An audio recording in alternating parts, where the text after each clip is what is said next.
It's the Locked On Podcast Network, your team every day. I'm so hyped right now. Anything's possible. I'm my mama. I'm my lady, ma. Anything's possible. Yeah. Rain and Jay's back with the vengeance. Back. All the real Celtics fans in attendance. This the truth like 34. This like walking in the garden when you hear the roars. The crowd goes crazy. Most in-depth coverage on the daily. Mainly podcast royalty, the content kings. When you talking about the franchise with 17 rings.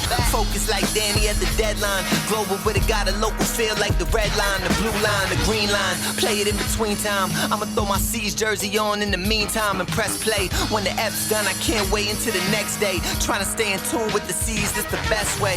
Melly. Hey there, welcome back to the Locked On Celtics podcast here on the Locked On Podcast Network. I want to thank you for making this show part of your daily routine, whatever it is that you're doing right now, however you're listening or watching the show on YouTube. Thank you for including me and the podcast in your day. I'm John Karalis. I cover the Boston Celtics for Boston Sports Journal, and I am the author of the Boston Celtics AllStars, a book that you can see behind me on the video that people have been buying like crazy for Father's Day gifts. And I know Father's Day is coming up this coming weekend. I've got a couple more here. I'm getting a new shipment in, but you can buy them for any kind of gift you want. They're on johnkaralis.com for $30. Or if you want to do like some sort of rush shipping and just get the book to your dad, you can buy them on Amazon or Barnes & Noble or wherever. And you can find them in bookstores around the Boston area for sure. Today, I'm talking about how Brad Stevens is going to build out his bench. I've talked about a lot of the big players here. I still have a couple of individuals to talk about, but really when it comes to the decision-making for Brad Stevens this year, it's all about building out the bench. We've already talked about Kemba. We've talked about Evan Fournier. We've gone through a lot of those kinds of decisions. Now he's going to have to put a team together. He still has to put a team together. So I'm going to talk about that and some of the tools that he has at his disposal. Today's episode is brought to you by Michelob Ultra at only 2.6 carbs and 95 calories. It's only worth it if you enjoy it. Stay tuned for the Ultra Player of the Week, which is going to be, I do this Player of the Week. It's going to be a little different, but that's coming up later in the episode. So when it comes to Brad Stevens building out his bench, the options, trade exceptions, all of that, I'll lay all of that out for you. I'll give you all of the tools that he has at his disposal, throw out some names, and then we'll figure out what the hell he can do. A couple of quick notes before we get started here. All defensive teams were released. No Marcus Smart on those. I mentioned this a little while ago about when he wasn't even given a vote on Defensive Player of the Year. That was probably some foreshadowing here. He did get 22 points overall, one first place vote, one second place vote or second team vote, one first team vote, 20 second team votes, and that works out to be 22 points. So he missed the cut by a couple of players. Not a huge surprise. So we got some recognition, but this was an offseason for him. I'm sure he'll be back to his usual self. We'll use this as motivation next season. And coaching search. Still no word here on the coaching search. Everything's super, super quiet out of the Boston Celtics. They're not talking. They have no media obligations right now. They're not anywhere. It's just complete radio silence out of them. So as of right now, I don't know, other than from the people with sources on other teams, who's been getting permission. Becky Hammon has not been mentioned in that group yet, but there was a billboard that was put up outside the Celtics practice facility that said, "Hey, Brad, basically it's time to shake things up. Hire Becky or Karalis." Okay, that's nice sentiment. I'm sure Brad Stevens is going to see that billboard and get a chuckle out of it. People advertising their desires over billboard. But hey, Becky Hammon's going to be a viable candidate. Karalis, if she wants, it can be a viable candidate and have a real good shot at this. I joined the Locked On Spurs podcast. That'll be coming out this week about Becky Hammon and talking about her chances. She's going to get a coaching job at some point here. Karalis, if she wants to come into the NBA, get back into the NBA, she can probably get a head coaching job if she wants it at some point here. So worth watching, and we'll see. Maybe the people with the billboard are right. So that's it for now as far as news items. Let's build a bench because we know that the Celtics are going to need to get better role players. Their bench was just a mess. And I do think that there's going to be some like internal development here that's going to help that bench. I've already talked about Romeo Langford and Aaron Nesmith. If you missed that episode, it's from about a week ago or so. And it's just all about how their internal improvement, an offseason, coming back from the injuries and having time to work on what they need to work on and going through a summer league, which is going to happen in August. All of that stuff could make those two guys really, really valuable bench players. I know that Grant Williams is going to be, he's going to work on a lot of things. Now I wrote about this whole podcast. I wrote about it.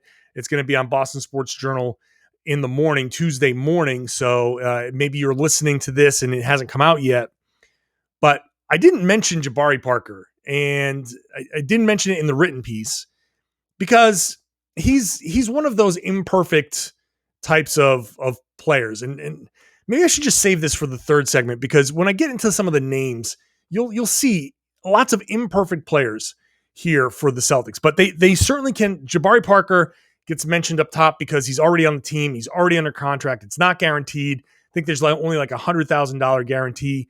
So they can cut him for basically peanuts and he can go and try to hook on somewhere else.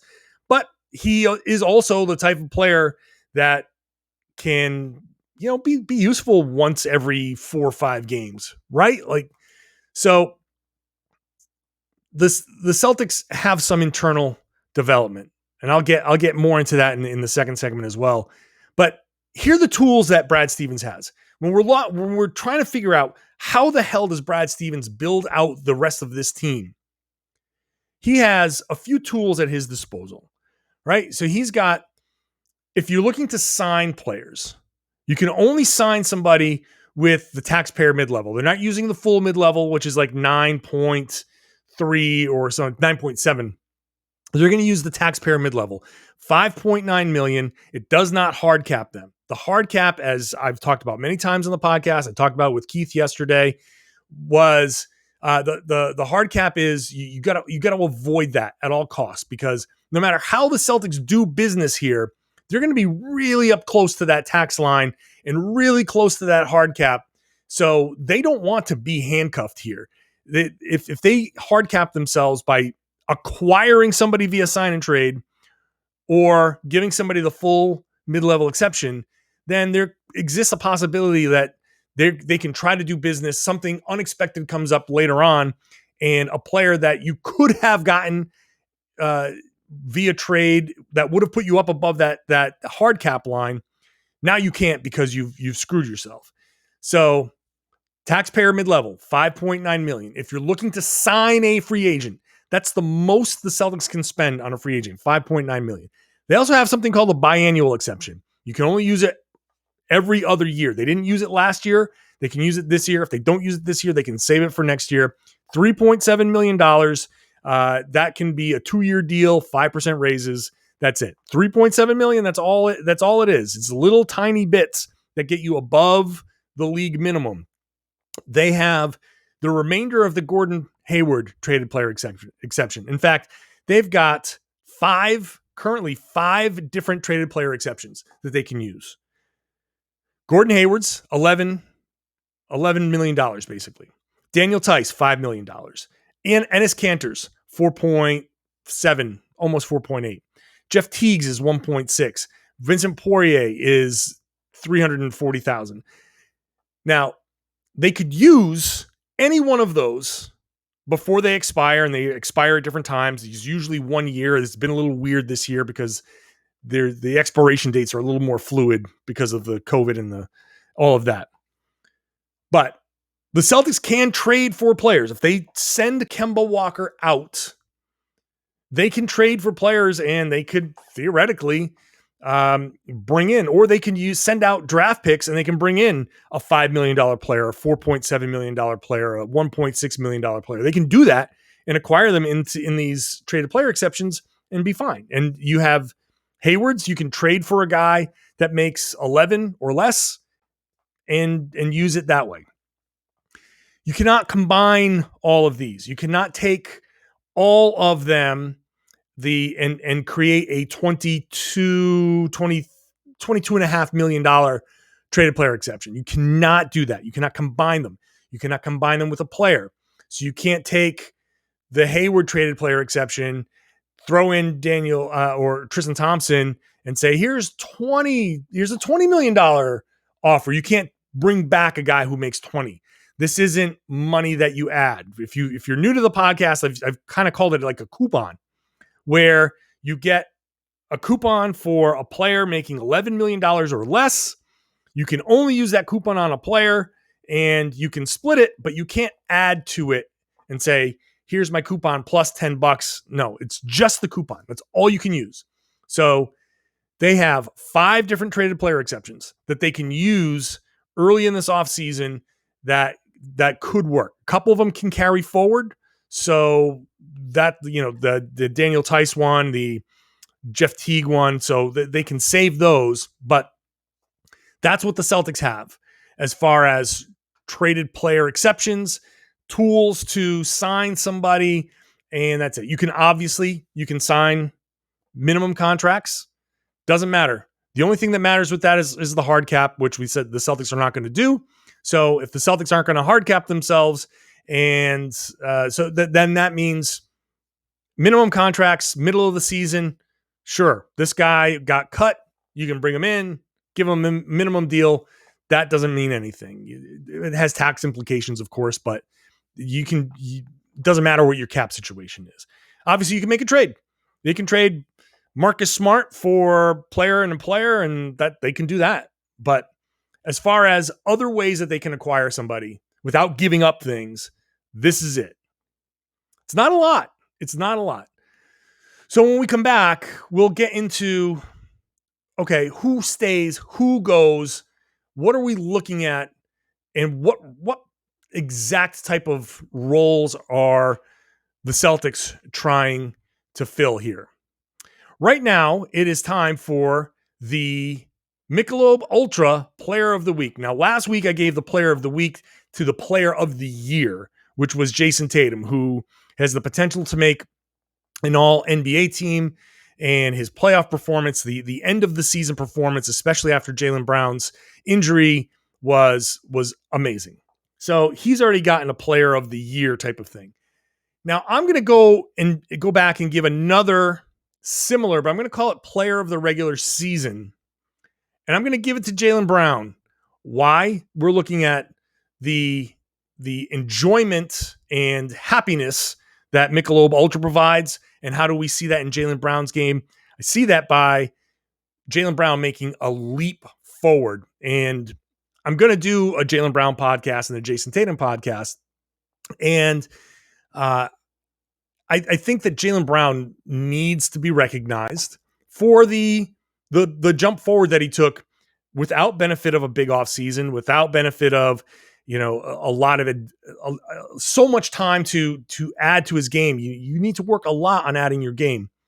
So Jaylen Brown's ability to reach that all-star level in a short turnaround, and as I've said many times during the season, to be a guy that primarily lived in the corners to a guy who all of a sudden played above the free throw line and was going very north-south in the half court and was running pick and rolls and was starting to really get into the middle of the lane and start to explore his passing ability. He needs to be recognized for that. I'm going to leave it at that because there's an entire Jaylen Brown podcast to do, and I don't want to do it all right now with the Michelob Ultra Player of the Week, which is now the Player of the Regular Season for this week. It's only worth it if you enjoy it at only 2.6 carbs and 95 calories. Joy creates success, and there wasn't a lot of joy to be found out there, but Jaylen Brown certainly gave us some and gave us something to look forward to. Enjoyment isn't the end game.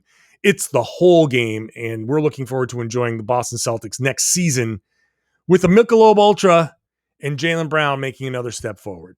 Today on the road to the finals, our NBA playoffs coverage is brought to you by Michelob Ultra. It's only worth it if you enjoy it. And at 2.6 carbs and 95 calories, we can all enjoy the games a little bit more this postseason.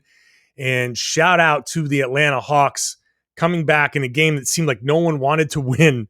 But the Atlanta Hawks tied up their series against the Philadelphia 76ers. And all of a sudden, the entire dynamic of this playoffs has changed. We've already talked about Tuesday night, we're going to be watching the Brooklyn Nets with just Kevin Durant and his, and the rest of the role players going up against Milwaukee.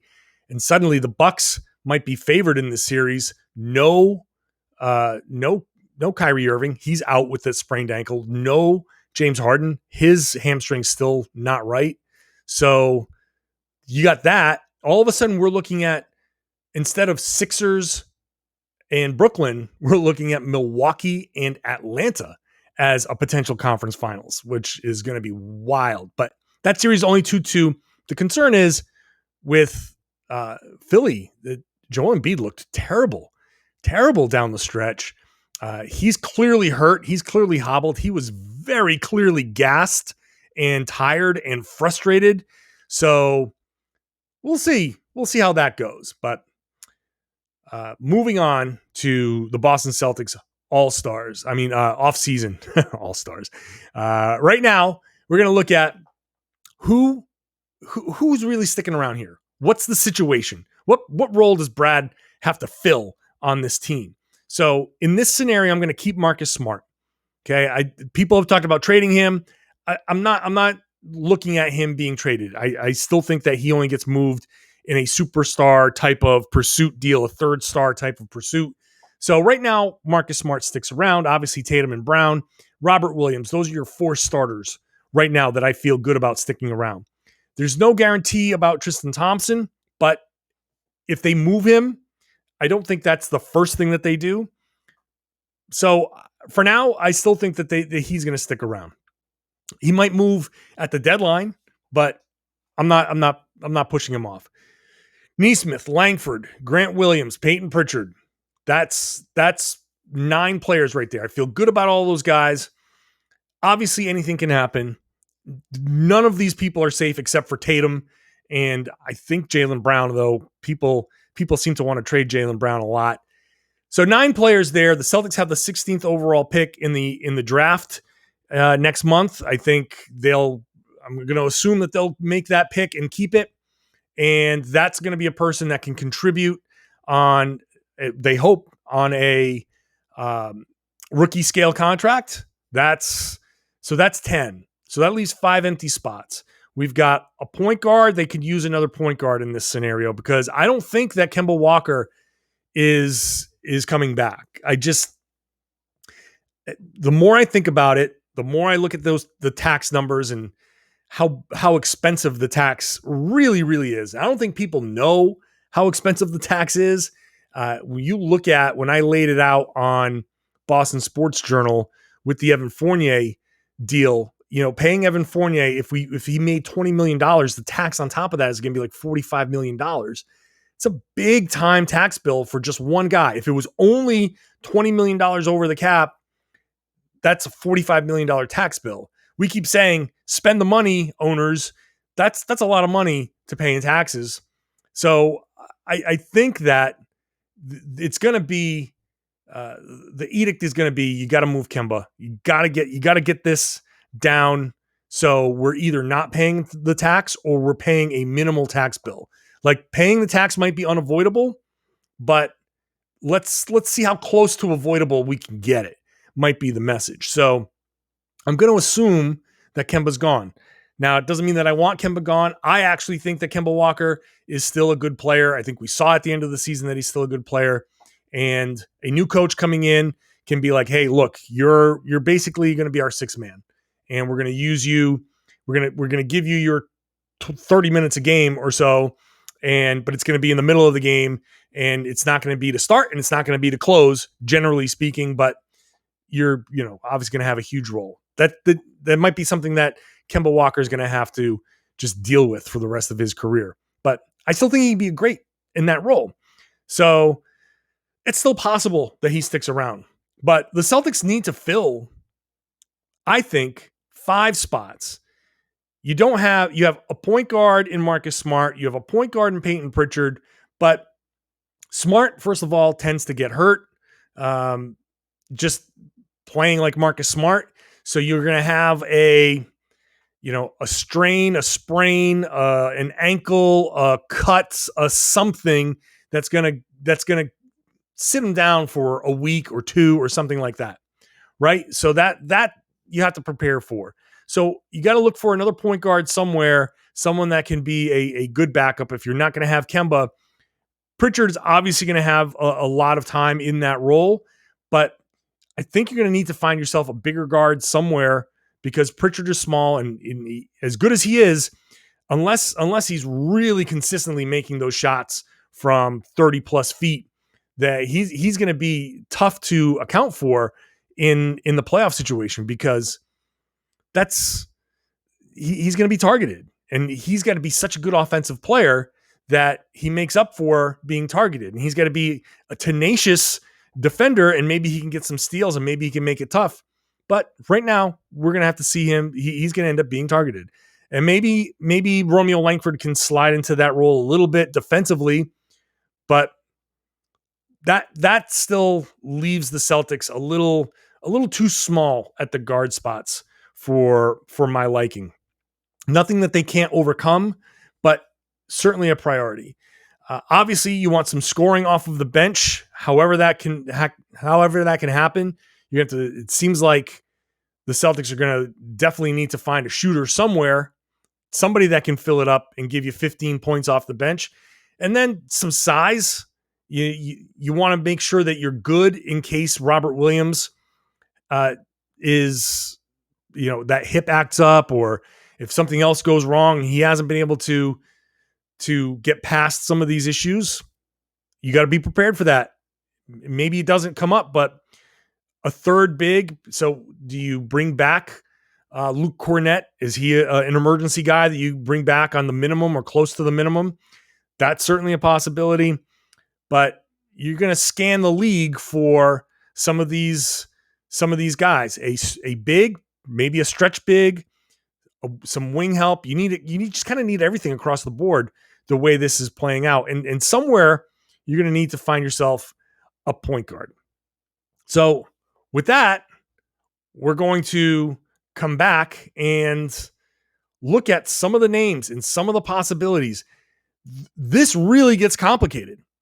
All the different ways Brad Stevens can go. It depends on one move. If this happens, then you get this scenario. And if this happens, then you get a different scenario. It's a lot. And I'm gonna touch on some of that when I come back. BetOnline is the fastest and easiest way to bet on all of your sports action. Whatever you want to bet on, these NBA games, if you want to bet on baseball, hockey playoffs are going on, international sports, there's some soccer tournament that you probably care about that I haven't been able to really wrap my head around, but you can bet on it all at BetOnline. So head on over there, use your laptop, use your mobile device, use the promo code LOCKEDON to sign up. You're going to get a 50% welcome bonus on your first deposit. So sign up for free, create your account, make your first deposit with the promo code LOCKEDON. Whatever you put in there, if it's $100, you get a $50 welcome bonus. $200, it's a $100 welcome bonus. That's how the 50% welcome bonus works on your first deposit. So don't sit on the sidelines anymore. This is your chance to get in the game. Head on over to BetOnline with that promo code LOCKEDON. BetOnline, your online sportsbook experts. Please gamble responsibly. You can use some of that money, maybe that you made, to get something for your car. Maybe you want to upgrade something. Maybe your car needs something. Whatever it is, complicated, simple, go to rockauto.com. Rockauto.com is a family business that's been doing this for 20 years, and they're going to treat you right because they have a very easy catalog and they have a very easy way for you to get good prices and great options on what you want, what you need for your car. Again, if you know what you're doing when you pop the hood, great. You're going to probably save a lot of money because I know that stuff gets expensive. If you're like me, you need wipers or you need floor mats or something for your car, you can get that too. Don't bother going down to the strip mall. Don't bother telling that person behind the counter all the stuff that you're just going to enter into rockauto.com anyway. And then that person's going to go back to whatever limited stock room they have and give you whatever it is that they have on site. It's not worth your time, and it's certainly not worth your money. And so rockauto.com is going to be the best place for you to go to get anything you need for your car or truck. When you do go, I feel very confident that you're going to buy something. So write Locked On in there, how did you hear about us box? That's how they know we sent you. When you check out, there's a box that says, how did you hear about us? Please write Locked On in there. That's how they know we sent you. It's an amazing selection, reliably low prices, all the parts your car will ever need at rockauto.com.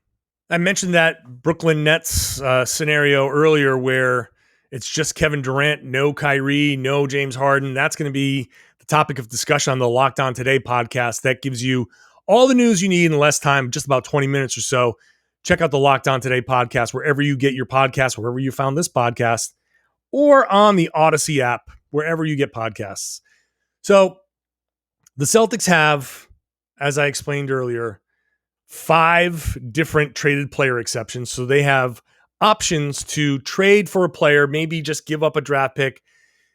They have limited money to spend, just that $5.9 million on the taxpayer mid-level, or 3.7 in the biannual exception. Limited opportunities here. They're not going to sign and trade for anybody. I'm sorry. So that leaves us with limited names. And it starts right now with Kemba Walker and how the Celtics handle Kemba Walker. If he moves, what does he bring back? Does he bring back another traded player exception, or does he bring back useful players? This is going to be the question.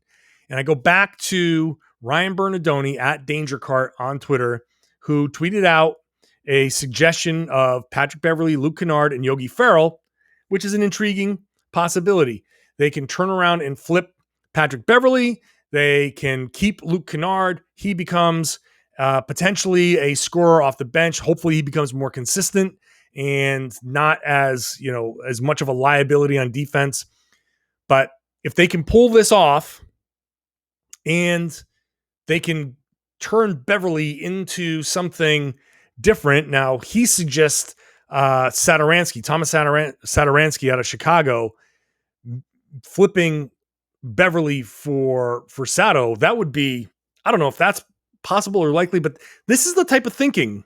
It's not necessarily even the names, but these are the types of names, and this is the type of thinking. Now Satoransky gives you that bigger guard that you're looking for, a little more size back there. Ferrell is an emergency guy or expendable.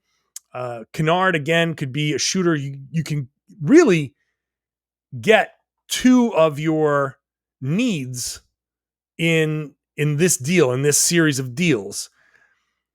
Now, do they bring back Evan Fournier? Obviously, we looked at the Evan Fournier scenario yesterday. If Kemba stays, then I don't think they bring back Evan Fournier. If Kemba stays and they can't move Kemba, then he has to move into the 6-man role, and Fournier ends up probably going. And it's a matter of, does he go somewhere where the Celtics can get a traded player exception and they can maybe add some help that way? Or does he just walk and it's money that they don't spend, and they'd be right at the tax line?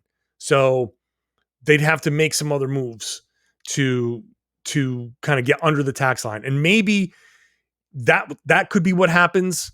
And you start paying the tax as Keith Smith suggested yesterday. You start out paying the tax and you say, look, we're going to, when in December, when players can start getting traded, we'll start shopping around again. And at the trade deadline, we'll start shopping around again and see what we can get and see if we can start saving money, because all you got to do is get under the tax by the end of the season and you're good, or at least you can reduce your tax bill. So there are a number of different ways this can go. And see, now you're starting to see, like, if your head is starting to spin a little bit, this is all part of it. This is why running a team is hard, because the Celtics are keeping in mind that 2023 free agent class. They're keeping in mind the possibility of Bradley Beal trying to finally get sick of whatever happens in Washington and being like, you know what, I'm done. I'm out. Just trade me now. You have to keep that in mind. You have to keep yourself in position for something like that. So some of the moves that you make are to help your team. Some of the moves that you make are to keep flexibility. Some are to acquire assets and be like, I hope Washington likes these guys, because you try to look at their situation. You say, what are they going to need? And maybe if we get a player here that doesn't quite fit, then, but he fits there, fine. Or you start gunning for reclamation projects, and you say, hey, we've taken this guy, we've increased his value here, and him being included in this trade is meaningful now. Whereas a guy you pick up off the scrap heap, you turn around and you say, he's got no trade value, but hey, maybe by the trade deadline he does. So these are all of the things that are working in Brad Stevens' mind as he's trying to figure out the plan. So, and again, it does come down to, first and foremost, how much of this tax is this ownership group willing to pay? If they're not willing to pay much or none, if they're willing to pay zero, if the mandate is you got to pay no taxes, we're not a tax-paying team this year, then that's going to be tough. That's going to make things very, very difficult. And we're going to be able to tell pretty quickly what the mandate is based on the moves that are made. But if the Celtics are allowed to spend a little bit, then hey, then you say, hey, Evan Fournier, let's try this 2-year deal. Let's come up with 2 years. Maybe you pay him a little bit more than you would normally pay Evan Fournier. So if the market is somewhere like 15 to 17 and he says, okay, but for 2 years, I'm going to want like 19 or 20. Again, depends on the ownership. Are they okay with that? Okay, fine. 2 years, a little bit of an overpay, but what you're paying for is the flexibility that after 2 years, that money comes off the books. You're paying a little extra to make sure that third year is not there. Or maybe he just goes year to year. Maybe he's like, fine, I'll do 1 year and we'll see. Maybe he does. Maybe he leaves and that deal from New York comes to fruition. But however this works, so if they get help from the Walker trade and they can keep Evan Fournier, well, now you have some scoring. If you can get Fournier and Luke Kennard coming off the bench, now you've got some shooting, and maybe that works for the Celtics. And then they can start looking at these traded player exceptions. Say, all right, who's out there that somebody will give us for nothing, or draft picks. So the name that gets thrown around a lot is Larry Nance Jr. I don't know if that's going to be possible or not. Larry Nance Jr., $10.7 million next year, $9.7 million the year after that, on a declining contract. I don't know that Cleveland wants to do that deal, but you're going to have to make it worth it for them. Like, you're going to have to give up a first or maybe more for Larry Nance, because they like him in Cleveland. He's from Cleveland. He's from Akron. He likes being there. He wants to build something there. It's hard for Cleveland to get veteran players who like being there and can kind of make that locker room, a positive place. So, but he's still Larry Nance, and he's a good player, good wing player, can defend on the wing. That's certainly the type of player the Celtics could use for sure.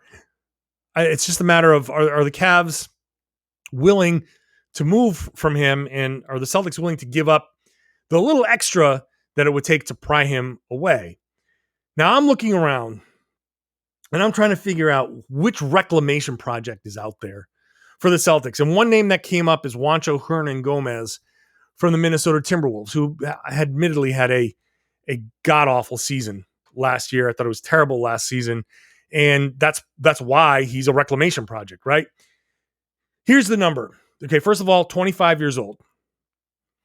He's a stretch 4. He's bad defensively, right? You got to work on that. Maybe he can fit in and you can hide him somewhere. But he makes $7 million next season and is non-guaranteed the year after. So it's basically a 1-year experiment. It's 1 year, and if that doesn't work, then maybe you can use him as trade filler, and the other team knows that they can cut him, and it's not a big deal. 1 year at $7 million to see if he can reclaim his jumper. 39.3% career three-point shooter as a starter. 32.3% career off the bench. So my wild, probably stupid idea for, a reclamation project is Hernangomez. You start him. You go Smart, Jaylen, Jayson, Hernangomez, and Robert Williams, and you say the rest of that team is pretty good defensively. Sure, Juancho will be targeted a little bit, but maybe within the scheme of the defense, the team defense, he can be passable. And as a starter, if he's shooting 39.3%, if he can get up that high as a starter, playing off of Tatum and Brown and, Robert Williams rolls to the basket and all of that, if he can catch and shoot at that level, then what he opens up for other guys could be valuable enough where it works. Maybe you just raise his value and a team looks at him and says, oh, Juancho figured it out and accepts him in a trade. Maybe that's how you go. Or maybe you just say $7 million next season, we'll guarantee the 7.5 the year after that. And it's a 2-year thing. So you have any range of players or of options with this player. So, but this is the type of guy that we're talking about. You got to go claim, you got to try to get Juancho Hernangomez and hope that he can turn back into something. But he's a young guy. He's only 25. So I'm not saying this is like some brilliant idea that I had. This is you're taking a chance, but I'm hoping to minimize the chance that you're taking by taking a guy who's got one more year on his contract, and then you can cut him if he sucks. So it's just a flyer. One suggestion that's out there is that you bring back Daniel Theis. Is what's his market going to be for? What's he going to get paid? If he isn't going to get the $10 million that he might be expecting, if he falls back down into that taxpayer mid-level, maybe a return to Boston is in order. But I don't think he's going to make that little. We'll see. But that brings its own possibilities of, well, where do you play? What happens to Tristan Thompson? At that point, I think the Celtics do what they should have done at the trade deadline is trade Tristan Thompson and keep Daniel Theis. But I don't think that Daniel Theis is going to be available there. But I've seen that floated around out there, and that's it. And the last name I'm going to throw out is watching the Memphis Grizzlies to see if they let Justice Winslow walk. And is he going to be available at the minimum? What are teams going to be willing to pay him? He's always hurt, but he's another young guy who can be a real plus defender and in the right situation can be a good contributor, but he's always hurt. Reclamation projects. That's what this is. We're outlet shopping. We're in the clearance racks. We're trying to find guys that fit and maybe fit at a good, cheap price. And then in a year or two, something else comes along. They get their big name and whatever. And hopefully if things work out in the best case scenario, then you got yourself a good team. If all of a sudden this team is really looking good and you say, look, Wick, guys, this team just needs one more player. And you can say, all right, at the trade deadline, we're going to use the Evan Fournier traded player exception or whatever exception you might have, or you just make a trade and try to get the help in. And again, maybe Bradley Beal forces his way out mid-season, and that kind of gets the Celtics the third star that they're looking for. I hope that you understand in all of this stuff that I've been talking about, just how complicated it is going to be to put this bench together, just how difficult a job this is, in all of the different options. It starts with the ownership group and what they're willing to pay. And we said that, we talked about it yesterday. It's going to be like a running theme throughout the offseason. This, I understand it. I'm really trying to look at it from their perspective. I get it. You don't want to be paying $50, $60 million in taxes that, for a team that you're like, but at the same time, you got to be careful about Tatum and Brown, and you can't mess with their overall view of this team. And if they feel like they're playing for cheap owners, then they might just say, all right, well, we're going to go somewhere where I know they're going to make the moves for us to win. Because we're sitting here talking about 2 years from now and 3 years from now, and those guys are like, we want to win now. We want to win, like, so what if we're only 24 and 23 or 25 and 24? Like, at some point, 25 turns into 30 real fast. And if all of a sudden years are wasted with all of this dicking around with, oh, we don't want to pay too much salary or luxury tax, then you're wasting years for these guys, and they will feel that way. So there's got to be a balance there between, I know we don't want to pay a lot of tax, and I get it, but at the same time, you got to make sure that these guys feel like you're trying to win a championship with them as your leaders. It's a complicated process. There's a lot of what ifs. There's a lot of if this, then that, and whichever chapter you choose depends on the next. The next thing will be there, and it could be any number of different things. It's just I compared it to a choose your own adventure book where it's like every page is another choice, and that leads you all to kinds of different places. It's a very tough job. Obviously, I'll be keeping track of that, and whenever we get to the business of the offseason, we'll revisit this. So subscribe if you haven't subscribed. That would be fantastic. If you are a subscriber, please rate and review. That 5-star rating is amazing. Lots of people have written reviews. They've been very helpful. They've risen the the Locked On Celtics podcast to the number one Boston Celtics podcast in the world.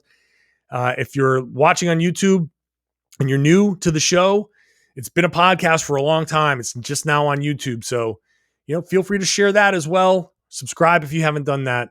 And share everything with your friends. Tell them that they should be listening to the Locked On Celtics podcast here on the Locked On Podcast Network.